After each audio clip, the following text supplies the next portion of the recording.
सभी फौजी भाइयों को नमस्कार, जय हिंद, वंदे मातरम। स्वागत है आप सभी का आपके अपने यूट्यूब चैनल स्टडीज ऑन 2.0 में। साथियों, इंडियन आर्मी अग्निवीर जीडी और ट्रेडमैन एग्जाम 2025 के लिए मॉडल टेस्ट नंबर 19वां आपके सामने आ चुका है। साथियों, टोटल हम 50 मॉडल पेपर इस बुक से सॉल्व करेंगे। उसके बाद में जो भी आपकी न्यू बुक है उनको हम सॉल्व करेंगे। ठीक है, इसमें रहते हैं जीके के 15 इंपॉर्टेंट क्वेश्चंस और इसमें रहते हैं जीएस के 15 इंपॉर्टेंट क्वेश्चंस। कुल मिला के 30 इंपॉर्टेंट प्रश्न, उसके इर्द गिर्द जो भी इंपॉर्टेंट क्वेश्चंस बनते हैं हम सॉल्व कराते हैं। तो आपके लिए मोटिवेशन है कि रख बापू भरोसा, तेरी सारी ख्वाहिश पूरा करूंगा, आर्मी वाली वर्दी पहनकर पहला सैल्यूट तेरे नाम दूंगा। तो चलिए साथियों, क्लास की शुरुआत करते हैं। अगर आप चैनल पे पहली बार आ रहे हैं तो इनको सब्सक्राइब करना है। व्हाट्सएप ग्रुप में आप ज़रूर ऐड हो जाइए। ये है व्हाट्सएप ग्रुप साथियों, इसमें आप ज़रूर ऐड हो जाइए। व्हाट्सएप कीजिए या फिर लिंक है वो डिस्क्रिप्शन बॉक्स में आपको मिल जाएगा व्हाट्सएप ग्रुप का। चलिए, पहला है कि कंप्यूटर का आविष्कार किसने किया था, बताओ साथियों। कंप्यूटर का आविष्कार कौन है, बहुत ही इंपॉर्टेंट क्वेश्चन हैं। तो कंप्यूटर का आविष्कार ग्रेविले हैं, चार्ल्स बेबेज, आइंस्टीन या फिर इनमें से कोई नहीं। कंप्यूटर का आविष्कार पूछे तो आपको करना है चार्ल्स बेबेज करना है। वेरी वेरी मोस्ट इंपॉर्टेंट है। चैनल को अभी तक सब्सक्राइब नहीं किया तो चैनल को सब्सक्राइब जरूर करना है। ठीक है, आर्मी के लिए आपको इस यूट्यूब चैनल के माध्यम से क्लासें मिलती रहेंगी। ठीक है, ठीक है। अगला है कि वर्ष, किस वर्ष में भारत की राजधानी कलकत्ता से बदलकर दिल्ली कर दी गई, बताओ साथियों। पहले क्या थी कि भारत की राजधानी सर्वप्रथम कलकत्ता थी। ये बदलकर दिल्ली कब कर दी, बताओ साथियों। बहुत ही इंपॉर्टेंट क्वेश्चन हैं साथियों। कब की थी, 1911 ईस्वी में। कब, 1911 ईस्वी में साथियों भारत की राजधानी कोलकाता से बदलकर दिल्ली कर दी। रट लेना, याद कर लेना, कैसी भी करके आपको गांठ बांध लेना है कि 1911 में दिल्ली है वो भारत की राजधानी बनी थी। क्लियर है, ऑप्शन यहाँ पे डी हो जाएगा करेक्ट आंसर। चंद्रगुप्त का उत्तराधिकारी कौन था साथियों, बताइए। चंद्रगुप्त का उत्तराधिकारी अशोक, बिंदुसार, हेमुसार, बिंबिसार। चंद्रगुप्त का उत्तराधिकारी आपको पूछे तो आपको आंख बंद करके बिंदुसार करना है साथियों। बिंदुसार। बी ऑप्शंस बताने वाले सभी साथी करेक्ट हो जाएंगे। ठीक है, सम्राट अशोक के जो पिता थे वो थे बिंदुसार। अशोक के कौन थे, ये पिता थे। ऑप्शंस आपका यहाँ पे बी इस क्वेश्चन का करेक्ट आंसर हो जाएगा। ठीक है, अगला क्वेश्चन से कि पोंगल त्योहार किस राज्य में मनाया जाता है।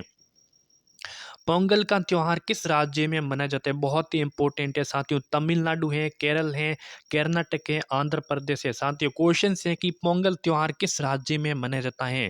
साथियों, पोंगल तमिलनाडु में मनाया जाता है। कहाँ पे, तमिलनाडु में। ऑप्शन यहाँ पे ए बताने वाले सभी साथी करेक्ट आंसर हो जाएगा।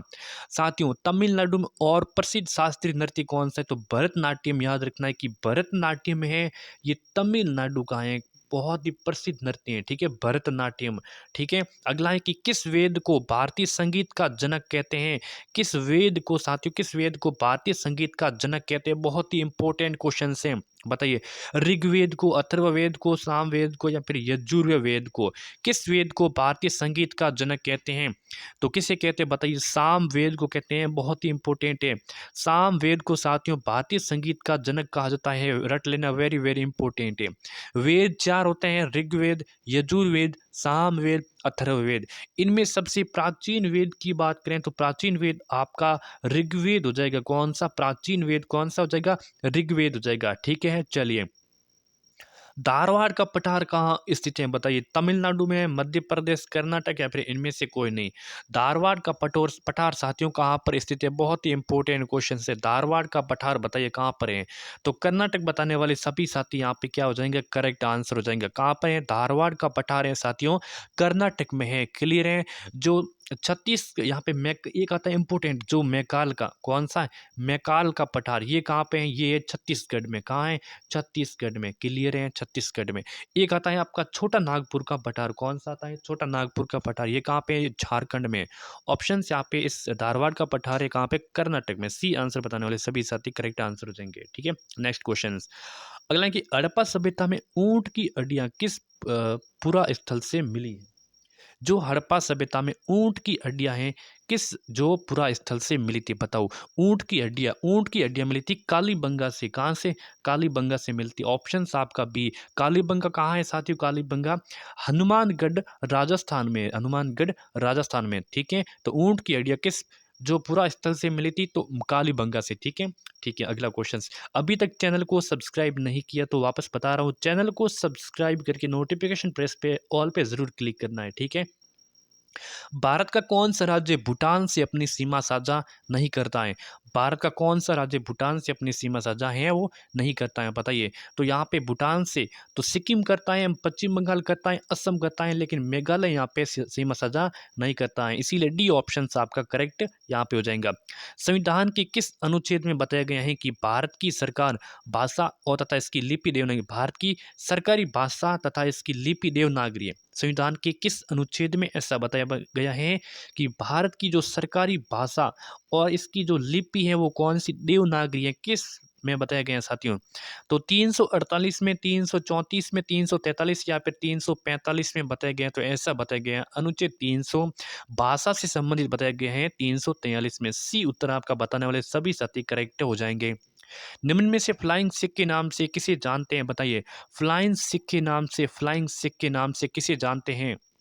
मिल्खा सिंह को, मिल्खा सिंह को फ्लाइंग सिख के नाम से जानते हैं। ऑप्शन से बताने वाले सभी साथी यहाँ पे करेक्ट आंसर कर देंगे। ठीक है, चैनल को सब्सक्राइब कर देना। ठीक है, संगीत नाटक अकादमी की स्थापना कब हुई थी? संगीत नाटक अकादमी की स्थापना बताओ साथियों। 1954, 53, 1949 या फिर 55 में हुई थी, बताओ।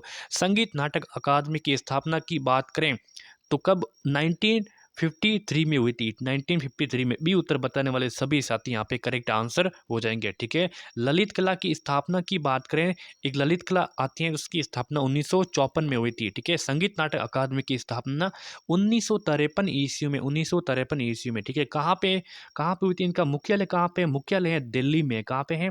दिल्ली में। ठीक है, चलिए अगला क्वेश्चन। अगला क्वेश्चन है कि मणिपुर की राजधानी बताओ। मणिपुर की राजधानी क्या हो जाएगा? तो मणिपुर की राजधानी यहाँ पे आइजोल है, इम्फाल है, गंगटोक या फिर ईटानगर है?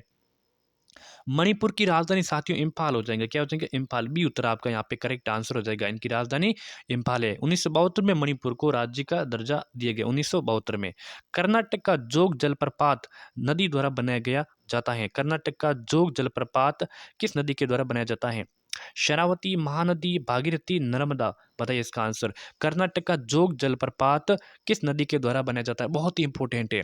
तो ये शरावती नदी के द्वारा। ऑप्शन आपका ए करेक्ट आंसर तो है, शरावती के द्वारा। ठीक है, अगला क्वेश्चन।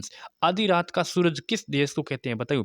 आधी रात का सूरज किस देश को कहते हैं? जापान, नॉर्वे, दोनों या फिर इनमें से कोई नहीं? आधी रात का सूरज, तो आधी रात का सूरज कहते हैं साथियों, नॉर्वे को कहते हैं। ऑप्शन आपका बी बिल्कुल करेक्ट आंसर हो जाएगा। ठीक है, प्रधानमंत्री बनने के लिए न्यूनतम आयु सीमा क्या होनी चाहिए, बताइए। प्राइम मिनिस्टर के लिए, प्राइम मिनिस्टर के लिए न्यूनतम सीमा 25 वर्ष होनी चाहिए। ठीक है, अब देखिए इंपोर्टेंट इंपोर्टेंट बता देते हैं कौन कौन से। सरपंच के लिए कितनी होनी चाहिए? सरपंच के लिए साथियों, सरपंच के लिए होनी चाहिए कितनी? तो 21 वर्ष होनी चाहिए। ठीक है, और लोकसभा, एक आता है लोकसभा सदस्य के लिए, लोकसभा सदस्य के लिए कितनी होनी चाहिए? 25 वर्ष। मुख्यमंत्री के लिए, सीएम के लिए कितनी होनी चाहिए?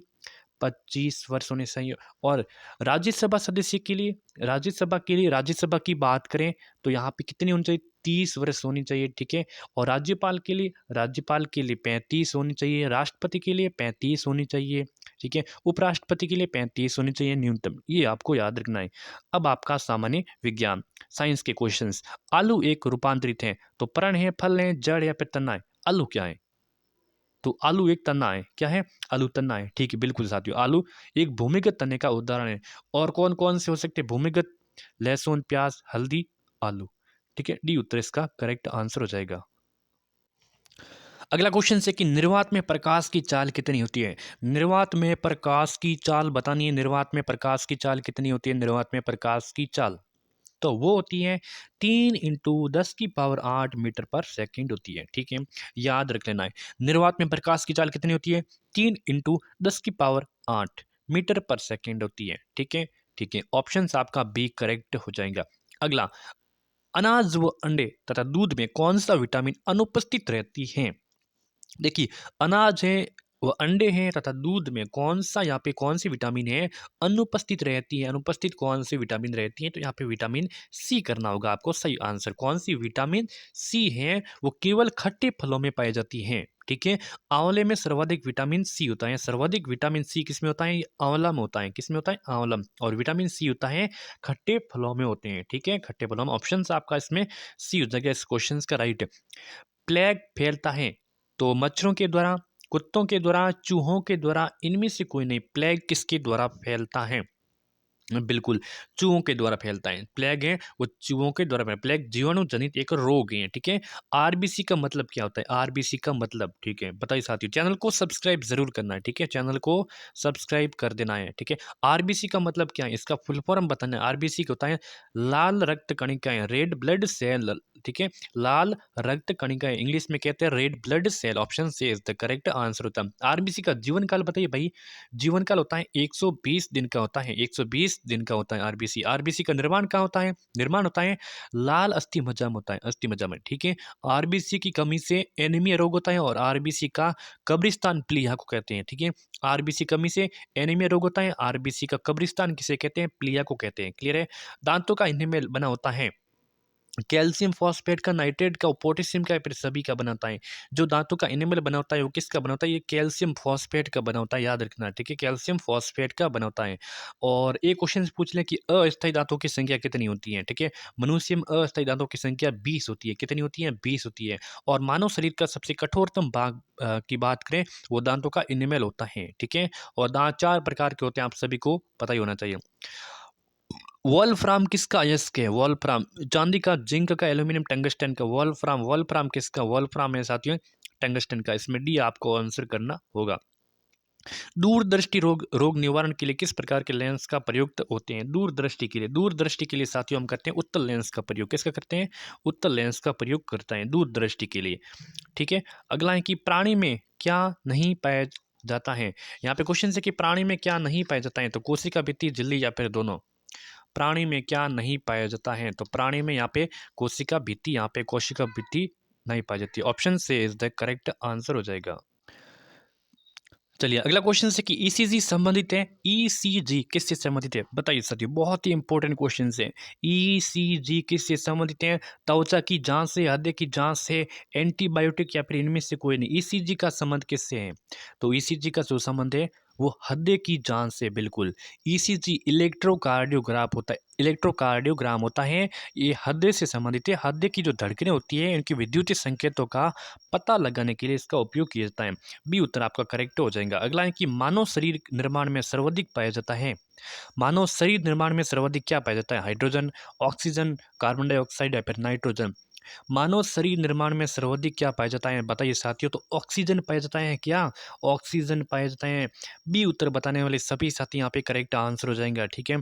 पृथ्वी की बहन किसे कहते हैं, बताओ भाई, पृथ्वी की बहन, तो शुक्र को कहते हैं। पृथ्वी की बहन किसे कहते हैं, शुक्र को कहते हैं, पृथ्वी की बहन कहते हैं, ठीक है। और सौर मंडल का सबसे गर्म ग्रह की बात करें तो गर्म ग्रह जो ये हो जाएगा शुक्र, ठीक है। नोट बनाने वाला गर्म ग्रह कौन सा, गर्म ग्रह कौन सा हो जाएगा, शुक्र हो जाएगा।